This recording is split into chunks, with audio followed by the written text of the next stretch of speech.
अर्नव और आरुष के साथ शांति से जीवन बिता रही थी, लेकिन शांति के पति सोहन से उसकी कभी कभार थोड़ी अनबन हो जाती थी। एक दिन शांति रोज की तरह सुबह का खाना बना रही थी, तभी दरवाजे की घंटी बजी।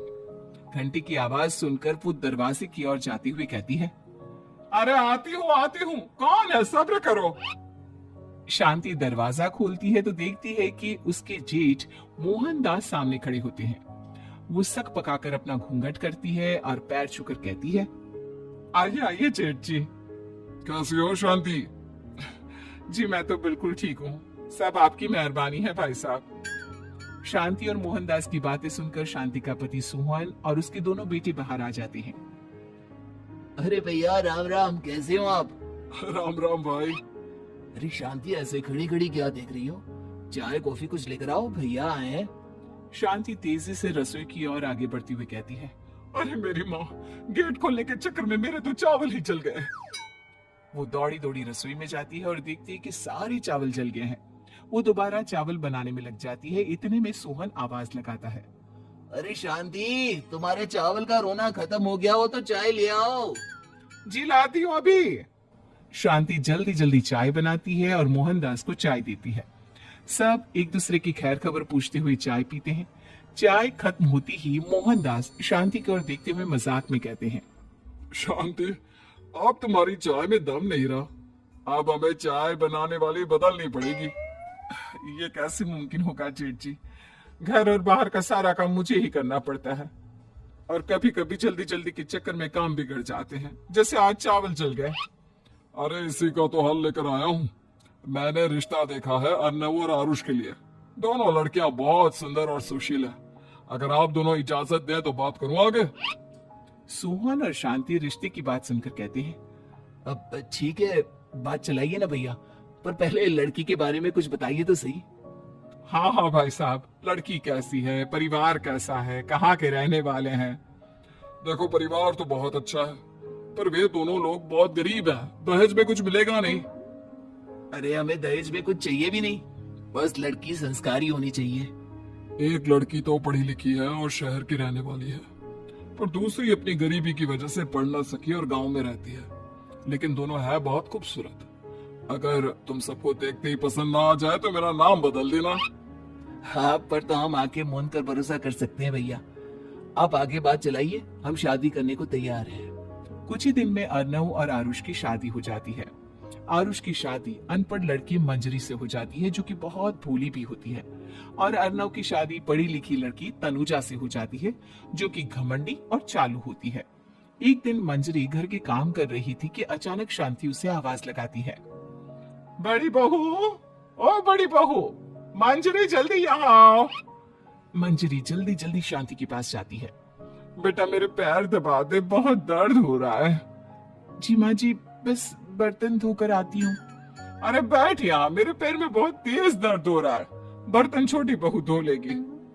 मंजरी शांति के पैर दबाने लगती है तो शांति तनुजा को आवाज लगाती है, छोटी बहू, और छोटी बहू। तनुजा थोड़ी देर से आराम से चलकर आती है। जी माँ जी, आपने बुलाया मुझे, आपको कोई काम था क्या? तो कुछ काम कर रही है या? शांति की बात काटते हुए तनुजा बोलती है, कुछ नहीं माँ, फोन पर अपने घर पर बात कर रही थी। अरे बाद में बात करियो अपने घर वालों से, पहले जाके बर्तन धो ले। तनुजा मुंह बनाते हुए अपनी जिठानी की ओर देखती है और मन ही मन कहती है, ये महारानी वहां बैठी है, ये नहीं कि बर्तन धो ले। मैंने इतनी पढ़ाई बर्तन धोने के लिए की थी क्या? तनुजा दांत पीसकर वहां से चली जाती है। अगले दिन सब दफ्तर चले जाते हैं, तभी डाकिया चिट्ठी लाता है। शांति चिट्ठी लेकर मंजरी से कहती है, बड़ी बहू, जरा छोटी बहू को बुलाना, एक चिट्ठी आई है। मेरी तो आंखें कमजोर है तो मुझसे पढ़ा नहीं जाएगा। मंजरी तनुजा के पास जाकर कहती है, तनुजा, तुम्हें माँ जी बुला रही हैं। मुझ पर हुक्म मत चलाओ, काम बताओ काम। अरे मैंने तुम पर कहाँ हुक्म चलाया, और हुक्म चला भी दूंगी तो क्या हुआ, तुम तो मेरी छोटी बहन की तरह हो ना।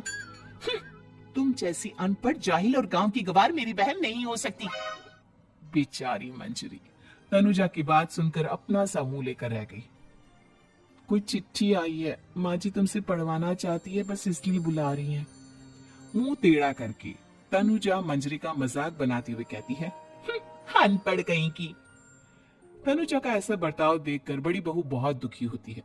तनुजा को अपनी पढ़ाई का घमंड इतना हो गया कि अब वो घर के कोई काम नहीं करती और अपनी जिठानी का मजाक बनाती रहती। तनुजा का ये बर्ताव अब उसकी सास को भी नजर आने लगा था। एक दिन शांति ने अपनी बड़ी बहू से कहा, मंजरी, तनुजा हर समय तुम्हारा मजाक उड़ाती है, तुम्हें गुस्सा नहीं आता क्या? आता तो है माँ जी, लेकिन मैं क्या करूं? जब भी उसे कुछ बोलती हूँ वो और भी जली कटी बातें मुझे सुनाकर चली जाती है। मैं उसे अपनी छोटी बहन की तरह प्यार करती हूँ, लेकिन उसके दिल में मेरे लिए कोई इज्जत नहीं। बहू, तूने वो कहावत सुनी है, जुल्म करने वाले से ज्यादा जुल्म सहने वाला अपराधी होता है। मंजरी अपनी सास का इशारा समझ जाती है। वो अपनी देवरानी को सबक सिखाने की ठान लेती है और एक दिन शांति अपनी दोनों बहुओं के साथ बैठी थी तो शांति अपनी बड़ी बहू से पूछती है, अरे बहू, शाम होने को है, कुछ सोचा है क्या बनेगा खाने में? माँ जी, मेरे तो सर में बहुत दर्द है आज। मेरी प्यारी देवरानी ही कुछ अंग्रेजी खाना बनाकर खिलाएगी। सुना है पढ़े लिखे लोग अंग्रेजी खाना बहुत अच्छा बनाते हैं, क्यों तनुजा? इतना कहकर मंजरी अपनी सास की ओर देखकर मुस्कुरा दी। तनुजा अपनी तारीफ सुनकर बहुत खुश हो गई। इतने में शांति कहती है, यह तो सच बात है छोटी बहू, ये तो मैंने भी सुना है। हम भी पक गए हैं बड़ी बहू के हाथ का खाना खा खा कर। तनुजा, तुम्हारी माँ भी तो तुम्हारे खाने की बहुत तारीफ करती है, आज हमें भी खिला दो कुछ अच्छा सा बनाकर। शांति की बात सुनकर छोटी बहू और आसमान पर चढ़ गई, पर उसे ये कहाँ पता था कि उसकी सास और जेठानी उसे सबक सिखाना चाहती है। तनुजा अपनी तारीफ सुनकर खुश तो बहुत होती है, पर सोचने लगती है, मुझे तो कैसा भी खाना बनाना नहीं आता, अब मैं क्या करूंगी? अगर मैंने इनको सच बता दिया तो मेरी सारी इज्जत मिट्टी में मिल जाएगी। अरे छोटी बहू, क्या सोच रही हो? खिलाओगी ना अपने हाथ का अंग्रेजी खाना? छोटी बहू हाँ में सर हिला देती है। अचानक से उसके दिमाग में एक आइडिया आता है, मैं इंटरनेट से देखकर कुछ बना लेती हूँ, मेरी वाहवाही पूरे घर में हो जाएगी। मुझे कौन सा रोज रोज बनाना है। माँ जी, आज आप सबको ऐसा खाना खिलाऊंगी, ऐसा खाना खिलाऊंगी कि। इतने में शांति छोटी बहू की टांग खींचते हुए कहती है कि पता नहीं कैसा खाना खिलाओगी, ए ऊपर वाले हमारी रक्षा करना। इतना बोलकर शांति और मंजरी दोनों जोर जोर से हंसने लगते हैं। अब तनुजा रसोई घर में चली जाती है और खाने की तैयारी करने लगती है, पर उसे रसोई घर की चीजों के बारे में तो कुछ नहीं पता। जैसे तैसे सारी चीजें निकालती है और इंटरनेट पर देखकर खाना बनाती है। कुछ ही देर में सब लोग घर आ जाते हैं। अरे सुनते हो, आज का खाना हमारी छोटी बहू बना रही है। अरे वाह, आज तो फिर कुछ अंग्रेजी खाना खाने को मिलेगा। कुछ ही देर में खाना बन जाता है तो छोटी बहू सबका खाना लगा देती है। इतने में बड़ी बहू कहती है, क्या बात है देवरानी जी, आज तो बहुत अच्छी खुशबू आ रही है। ये बात तो सही कही बड़ी बहू तूने, खुशबू तो अच्छी है, ऐसी खुशबू तो मेरे खाने में भी नहीं आती। सब मिलकर छोटी बहू की बहुत तारीफ करते हैं और छोटी बहू सातवें आसमान पर बैठ जाती है। अब सभी खाना खाते हैं। जल्दी जल्दी दो, अब तो मुंह में पानी आ रहा है। हाँ हाँ, मुझसे भी नहीं रुका जा रहा। जैसे ही सोहन एक निवाला खाता है तो उसकी आंखों से पानी आने लगता है। ये देखकर शांति सोहन से पूछती है, क्या हुआ जी, खाना इतना अच्छा बना है कि आंखों से पानी आ गया? सोहन चुप रहता है और धीरे धीरे से खाना शुरू कर देता है। इतने में सोहन छोटी बहू से कहता है, बेटी तुम भी तो खाओ, तुम क्यों रुकी हो, खाना सच में बहुत अच्छा है। ये कहकर सोहन जोर से हंस देता है। फिर सब खाना खाने लगते हैं, लेकिन खाने में नमक और मिर्च तेज हो गई थी। तनुजा से कोई कुछ नहीं बोलता, बल्कि उसे भी खाने को कहते हैं।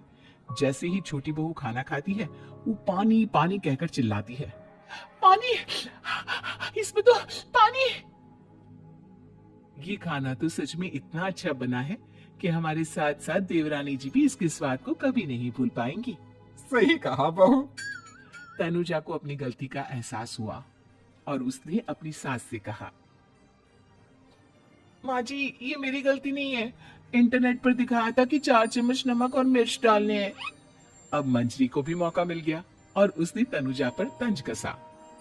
नाच न जाने आंगन टेढ़ा, हर जगह अपनी पढ़ाई दिखाती हो, दूसरों का मजाक उड़ाती हो। अब पता चला ना, हर चीज में पढ़ाई काम नहीं आती। और तुम तो शहर में रही हो, तुम्हें तो मुझसे भी अच्छा खाना बनाना आना चाहिए ना। बेटा, अगर तूने ठीक से सब सीखा होता तो आज तुझे शर्मिंदा नहीं होना पड़ता। बात शहर या गांव की नहीं होती। मंजरी गांव से आई है, लेकिन उसे घर का काम करना और खाना बनाना सब अच्छी तरह से आता है। तुम शहर में रही हो, तुमने ये सब क्यों नहीं सीखा? छोटी बहू सर नीचा कर सबसे माफी मांगती है और बहुत शर्मिंदा होती है। दीदी, मुझे माफ कर दो, मैंने आपको बहुत बुरा भला कहा, पर आपने मुझे हमेशा ही माफ किया। आज मुझे अपनी गलती का एहसास हो गया है। अब दोनों बहुएं मिलकर घर का काम करने लगी और एक दूसरे को अपने गुण बांटने लगी। मंजरी ने अपनी देवरानी को खाना बनाना और घर का काम करना सिखाया, वहीं तनुजा ने भी अपनी जेठानी को पढ़ना लिखना सिखाया। शांति और सोहन ऐसी बहुएं पाकर बहुत खुश थे।